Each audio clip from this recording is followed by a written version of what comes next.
Welcome to the Lodge. You've accessed the Lodgecast experience. Warning, warning, dangerous spoilers ahead. Enjoy.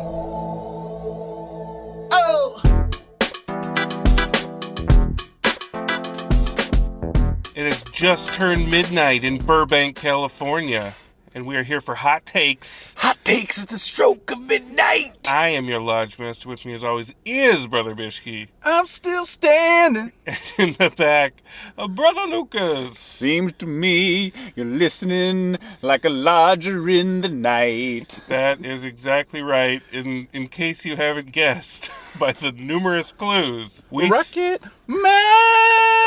is what we saw. Now, Brother Bishke, We heard Rocketman. You are infamous on this podcast for disliking the musical biopic genre. Yeah, this was an interesting combo because I love Elton John. You do love Elton John. Saw Elton John at the Farewell Yellow Brick Road concert back in April, I believe. Wow. And was a great show. But then again, I hate biopics. Yeah. And so... And that's precisely why we're going to go to all of them. Okay, you can punish me, but we're going to see. I don't know. We'll see how this one does, because I'm not sure. We're going to get... This one's doing great. It's got to be doing great, I think right? it's doing well, yeah. I mean, the reviews are through the roof. Yeah. So... I can't wait for the Kurt Cobain one. Oh! Yeah, there's going to be... Last Days was not the final word on Kurt Cobain. No, that was like a fake movie. That wasn't a real movie. When these get to grunge, what is that? I'm what talking is like gonna Robert happen? Pattinson as Kurt. Oh. And Anna Taylor-Joy as Courtney. Oh. And, if Gus Van Sant wants to direct it right this time, he can redeem himself, but... You're giving us glimpses of Lodgecast future. Yeah. Okay, well, let's stay on track. I would love to go down that rabbit hole, but... Fucking Pearl Jam movie. But we got Elton John to deal with. And I knew we'd seen the trailer like 9,000 times. Yeah. So I knew that there were going to be some fantastical elements, but I didn't know it was going to be like this. We entered the fantastical very early. So the framing device seems like it would be the obvious way to go, and then you'd want to dig deeper. But nope, they have him walk into a treatment center. It looks like Alcoholics Anonymous. And he sits down in his big rooster suit, get up, and begins to tell his tale. And it's like, oh my God, that's going to be your framing device? Okay, well, let's see what you do with it. And for me, the movie turned when he turned and saw his young self as a young boy, a creepy young boy. And that young boy started singing The Bitch Is Back, and then we were in a giant musical number. This is one of those. Yeah. Pleasantville musical number. Yeah, it was many, well, this is the same. Let's note that this is Dexter Fletcher, Yep. who technically directed Bohemian Rhapsody, or a good portion of it. So we knew that we weren't going to get anything too unconventional, but he took more chances with Rocketman. Sure. In terms of if he succeeded. Well, It's hard not to compare the two, though, especially since the Bohemian Rhapsody is so fresh in my mind still. Right. Just like doing the Coke Pepsi challenge, like I would say Rocketman being Pepsi or whatever. yeah. No, it's not or whatever. Is it Pepsi or Coke? Well, no, for It's me, new Coke. For me, it's like whatever flavor you prefer. Sure. But it's like the better of the two is what I'm trying to say. Interesting. Like if you were to like hold these two movies up side by side. Well, let's talk about it, because This movie feels more competently made, even though the framing device aside, and I agree with you, it is very pedestrian and trite, but like, what are you going to do? Bohemian Rhapsody is going to come up a lot. So Yeah. So we kind of go through his childhood, and to me, my main issue going into this is, what is the story of Elton John? Like, what is there a movie there? Yeah. Like, is there going to be Fair. enough peaks and valleys to make a movie? And they start ladling on the mommy-daddy issues early, and they're very simplistic. Mm-hmm. Like like boneheadedly simplistic. Daddy literally didn't hug me. That is the issue. Yeah. That they hang everything and on. I'm sorry, another show that I kept thinking of too, because the movie does harp on that theme a lot, is I kept thinking of the Netflix series Mindhunters, where it's a period show, 1970s. The FBI are like forming like essentially like the forensic psychology profiling department. And the joke in the first season is every criminal they interview blames troubled childhood. Like, mommy didn't love me, daddy beat me, that's why I am the way I am what I am, you know? And it's like that can't be, like, it just can't. Well, I will go out on a limb and fully believe serial killers claiming that their parents are the reason that they kill. I think that's a valid reason. But to hang the entirety of the drama of your movie on daddy didn't hug me, mommy was a flighty flake, and Bryce Dallas Howard. Interesting. So weird, right? Like it's so fucking weird. It's like, not enough. And like they hang way too much. She must on that look shit. like his mom. I mean, I guess she does look like his mom, but it's like, wow. Like, imagine being like the British thespian who went to RADA, and they're like, "Yeah, Bryce Dallas Howard got it," Yeah, and you're like, she snagged it. "Oh, cheerio, Yeah, very well." it's interesting that she's in this movie, and the kid, who they show a creepy picture of the kid at the very end during the credits, and he does look like young Elton. Yeah, but that kid's a creep. Oh, He that looked kid- like Damien, yeah. That kid freaked the shit out of me. Yeah. But anyway, we go through his childhood. Daddy doesn't hug him. Mommy doesn't fully care for him. He, through happenstance, meets Bernie Taupin, and they start this amazing, songwriting, music writing relationship together. And it's all like similar to Bohemian Rhapsody. At this point, it's all peaks. It's all peaks. It's all like, oh my God, Elton wrote this song. Oh my God, this is. And they're breaking into song and dance at every turn. Yeah. And my issue with that is that it's all over the place. Like, the chronology of his music doesn't matter. It's Dude, at one point there's a guy on like a 1996 cellular phone, and I was just like, where are we in the timeline? Yeah, well, he was breaking into, like, they were doing songs in the producers thing, and he was playing 80s songs of Elton John, which, whatever. It's just a mishmash. What it feels like is a movie. The movie's coming before the Broadway play now. The tail's wagging that particular dog at this point. I agree. Because it is like a Broadway show. It's like, again, I've never seen Billy Joel moving out, but it's what I imagine. And it's when Billy Joel is going to move out of his mom's house, he says, "I'm moving out." That's what this is. Yeah. He sees a hippie girl dancing around, and he starts singing Tiny Dancer. That's what it is. And to me, it might just be my taste, but that's goofy as sin. Yeah. It's just goofy. It's goofy. Like, every time they turn and start a musical number, you're just I don't know. It's maybe just it's a taste thing, and it's maybe just me. Yeah, and it's an era thing. But to me, the breaking funniest, into musicals in 2019. sickest irony of it is like Elton John is like not even cutting himself as a producer of this movie any favors by licensing his music or catalog to the production. So he's just like, fuck you, pay me. Oh, we can't afford it? Well, then, like, too bad. You're going to have Taron Egerton sing all these songs. That's a choice, though. That's a choice. No way. That is a budgetary Lucas, fucking you are consideration. insane. No, that's Elton John is the producer of this film. His husband, David Furnish, is a producer on this film. No. They wanted it to feel organic. That is not an issue. No fucking way, man. I call think so. Shenanigans on that. It would have been goofy to see Elton's voice coming out of Taron. That is exactly right. Dude, please. No, please. Are you insane? No, I think that was the right choice. Why serve the audience hamburger when you can have steak? Like, why not just have him lip sync actual Elton John to give us what we fucking came to see, what we want, as opposed to this karaoke bullshit? It is karaoke bullshit, but here's the real problem. Oh my God. Here's the real problem, is that I would be fine with just relegating the songs to when he's playing them live for people.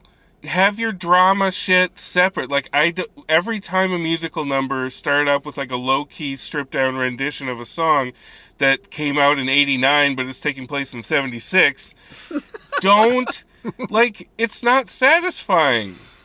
Like, I want to see him tearing it up. Like, okay, so in Bohemian Rhapsody, they just play Live Aid, basically, and you just get a bunch of on-stage, like, awesome, performance shit going on, You see them playing as a young band.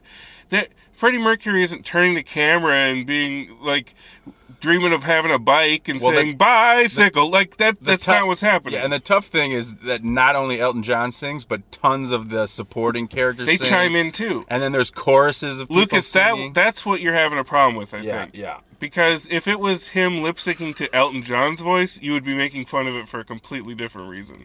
And the whole movie would sink on that, I think. Mm-hmm. Probably. And again, like, some people, this is what a musical is.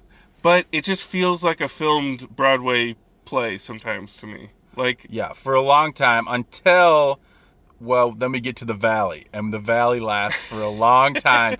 Once Elton, probably in about 1975, I think he clocks it at. It's hard to tell. I listened to Terry Gross' Fresh Air, and it was about 1975 where he claims he starts his descent into alcohol and drugs and addiction, which lasted for a good almost 20 years.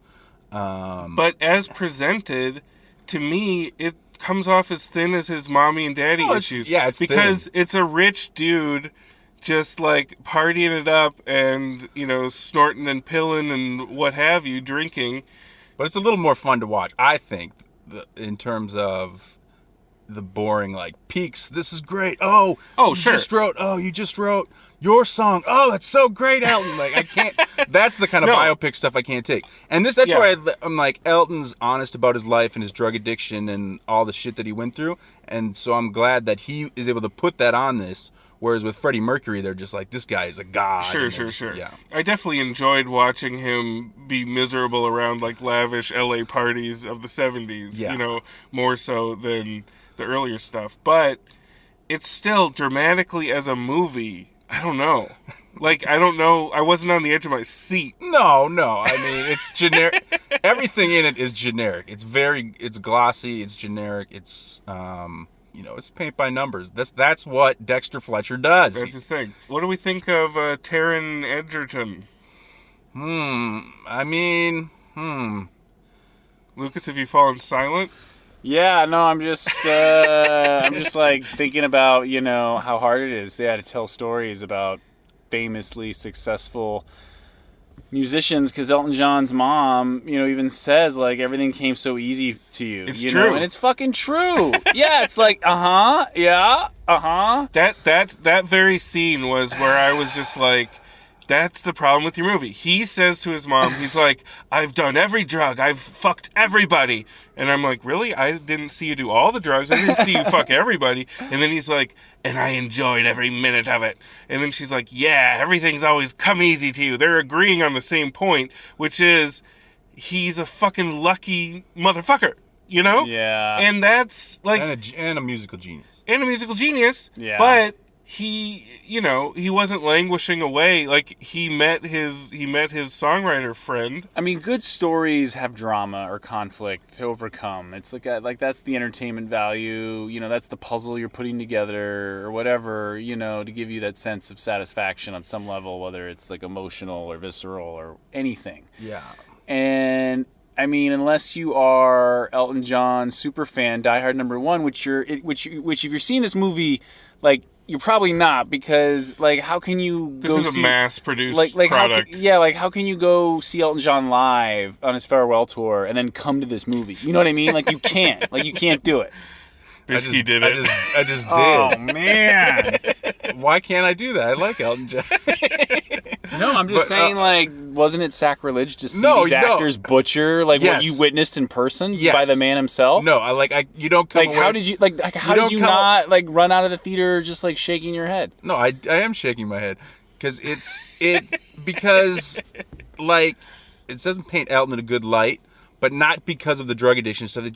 You just feel kind of like you're watching karaoke Elton. Like, it's so surface. It's really cheap. like approximation, like, you know, Broadway musical of it, and it hurts. It does. I don't know. I thought Taron, when he's going down into his drug addiction, I thought some of his acting was decent. He made some realistic drug faces. I thought he made some realistic, like, just drugged out. And if I could please invoke the Salad Dragon. Ooh! The Salad Dragon. A scene in a movie that is so bizarre, baffling, or transcendent that it instantly justifies the price of admission. Or Reese Witherspoon's leafy transformation in A Wrinkle in Time.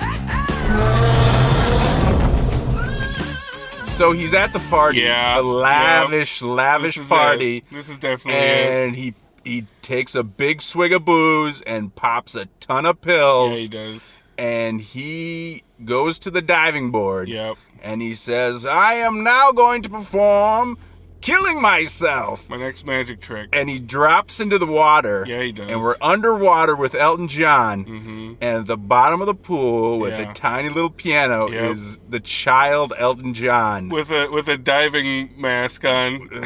and the kids start singing Rocketman. Rocketman. Well, not singing so much as just talking the lyrics out. Well, I miss alive. Like, it is the most nails on chalkboard screeching, and we all looked at each other and just like Lock Salad Dragon eyes. we locked our Salad Dragon eyes. How do you watch that with a straight face? You don't, man. How do you- I was laughing throughout this. Like, I could not keep a straight face. I couldn't look at that. Yeah. I mean, it's definitely just, Especially that Clunky. rendition is not what we want. I mean, I really think what Elton John wanted was to bring home the drug addiction, because I think the big accomplishment of his life Was overcoming. outside of the music was overcoming drugs and alcohol. But even still, like, this is a soft R. Yeah, well, this does not feel all right well, at this all. is the first gay sex scene I liked that. There was in the history of mainstream American cinema. it was framed almost. I read it on Wikipedia. Oh, really? Yeah. Well, it felt new. I Really? Yeah, I find that hard to believe. thought there had to be but I something guess- else, but Well, Behind the Candelabra didn't make. Wait, no, Brokeback Mountain, right? That was Universal. But this is Well, a Focus. I this guess is a it's Focus. traditional, like, two giddy boys taking off their clothes and then falling onto the bed and then a little bit of thrusting up to the window up till morning. And you know what was funny about that too? And I was sitting front row center and I was awake for this. But were. but Congrats. but I was confused because when John Reed and him are having the meet cute, it was very intimate and it was like they were falling in love.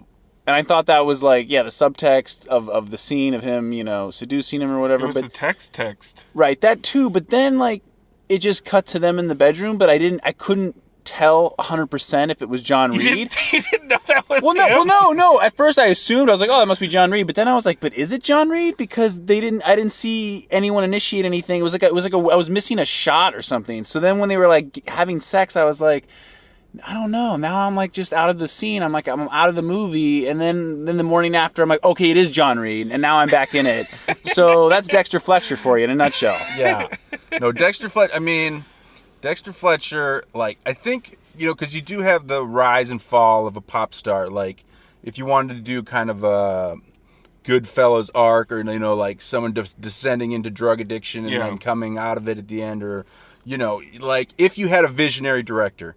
But Dexter Fletcher is not our guy. Like, there is some stuff that he shoot, like Elton John shooting like a rocket out of the stadium in CG. Yeah, he does. I was hoping that would be the end of the movie. But There's there's a- like 20 more minutes after there's a- that. It looks like an airplane hits him. There's a spinning piano sequence. Like, the guy thinks he's like a superstar director, but everything It's like very surface. like the 70s. All the production design looks so generic, like 70s. Like even the extra down to the extras. Like, The extras are great. oh man.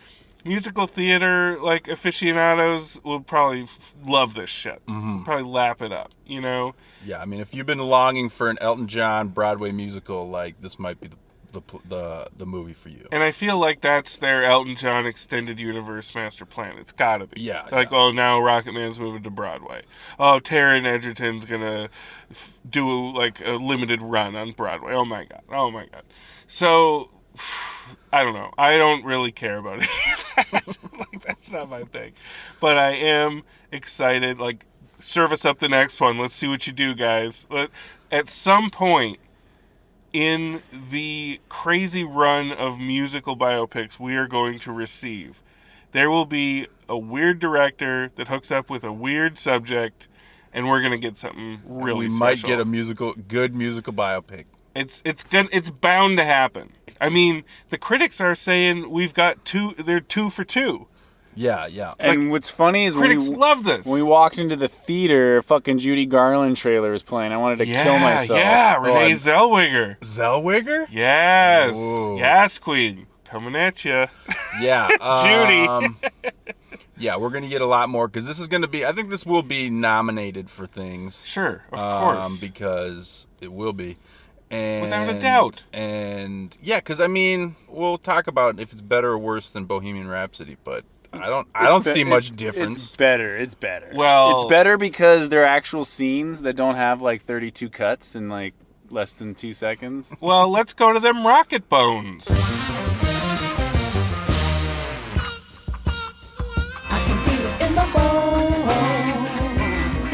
Brother Lucas, what do you got to say about this?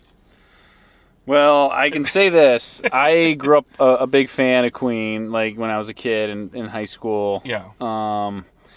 But I wasn't really looking forward to the movie at all. Like, Right. even when I saw that trailer, it's just like, there's no movie there, you know? I mean, maybe there is if Sacha Baron Cohen did the rated R, like, gay, sex, drugs version that he wanted to do, but the family was like, we don't want you portraying him this way, you know? Like that's Are we relitigating Bohemian Rhapsody here? Well, I'm just saying that I grew up not really a fan of Elton John's music, and Sure. you know, I've never really had an affinity for any of his songs or albums or whatever. And so this when I saw this trailer, I was like, please no, like please no, Yes. no, and like here we are rapping about it. And it was a chore. This is like homework. Like this. You stayed awake though, kid. Of course I did, It's man. after midnight. Kept that seat propped up. Well, And yeah. Well, number one, I didn't recline my seat. But I That's like, watched ow. you eat Steak and Shake before the movie. I know, and but I you didn't were take any. still standing. I didn't take any edibles this time. You know, I'm Okay, like there it sober is. as a judge. Yes, so proud. It is. But yeah, it's tough because there's no conflict, there's no adversity, there's no drama. So you know, this is 1.5 bones. Like there's it's toying with respectability, but it's still lurching in the gutter. It's lacking some cinematic devices like plot and performances.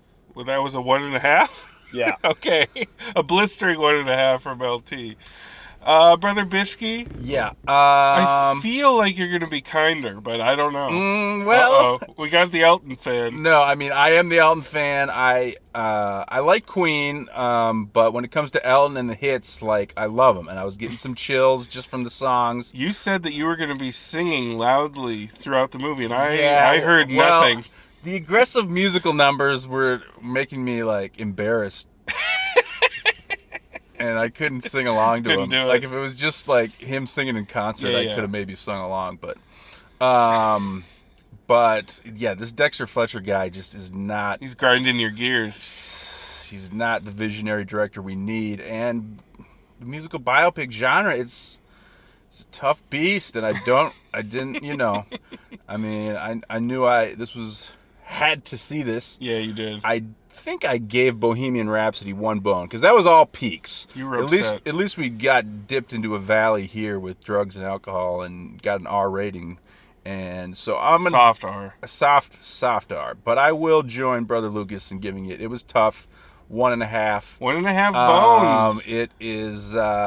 There's some sequences that will make you laugh for sure. Like there's more to it than Bohemian Rhapsody, which is just completely boring in my opinion. But There's a sequence in which Benny and the Jets becomes like a techno song, and it turns into like climax for a it turns second. into climax. He just strips down and like is being passed around by all these people in a discotheque. It's like a red light district disco in the 70s, and it's all supposed to represent his like descent into like sexual addiction, I guess. But that was something to see. That was something to see.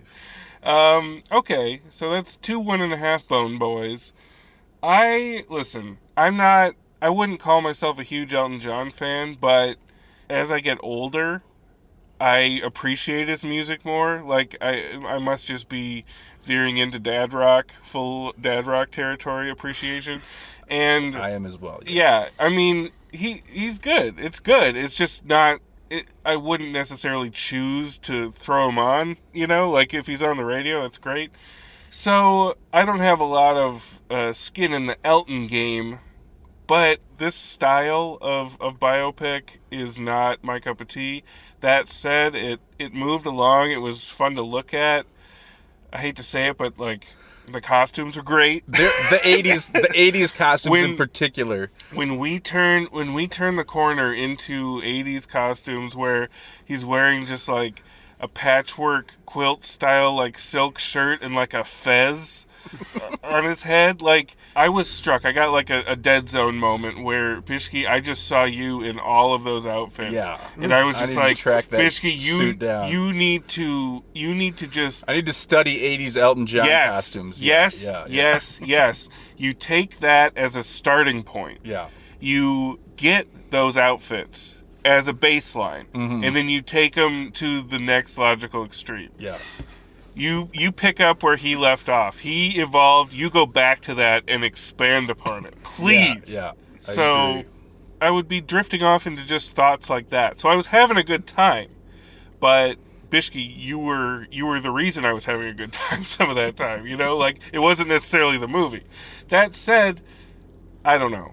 I'm gonna give it 2 bones. It was a good time. It was a fluffy time. It was a soft R. I heard that people were like, it's a naughty biopic. And I'm like, no, it's not. Nah. Like, there's nothing naughty about this. So They could have trimmed it to get that PG-13, man. Yeah. easily. It would have been exactly the same movie, for sure. Easily. Yeah. Critics loved it. Prius is lukewarm. Audiences love it. Audiences love it. We are out of touch, boys. So, I don't know. I don't What's know what next? to say. What's next in the biopic world? Well, there's going to be Judy. Oh, God. Like, are they going to do more bands? Like, are they going to do Led Zeppelin? Like, are they going to do more rock bands? Or God, imagine how fucking boring the Rolling Stones movie's going to be. Like, could you imagine? Like, that's going to be a miniseries. Like, what's that song Scorsese always uses? Sympathy for the Devil. Thank you. Who is going to be the next big... Is it going to be Sinatra after Garland? Like, are they going to go further back? Or are they going to do more recent They shit? can't afford Sinatra's catalog, man. I'm telling you, these fuckers, they're not going to give that money up, man. Yeah, they pay what that you owe for those songs. I remember seeing Spacey in a movie called Beyond the Sea. I really want to see that. Oh, my Where he God. plays, like... Produced by Arthur Friedman, a swell guy, and a true mensch. But Beyond the Sea is Dean Martin? No, Bobby Darin. It's Bobby Darin. Sorry, I'm and sorry. He plays him from 17 to, like, 55. That was a mistake. That was a mistake. He should not have played the younger version, but he hijacked He was it. at the screening I was at, and he comes out, and people are just standing ovation, just worshiping Kevin Spacey. I really want to see that. Wow. Yeah. Well, I mean... Salad days. Kevin Spacey's Green probably and available crisp. to do Frank Sinatra at this point. We'll see what happens. Frank Sinatra's corpse. Dad Rock Night is complete. Dad Rock Night! Woo! Billy Joel up next. Oh, Billy Joel! It's gotta be Joel. Moving out. Moving out. Heart attack, yak. All right. Love and light, y'all. Love and light. Love and light. Woo! Oh.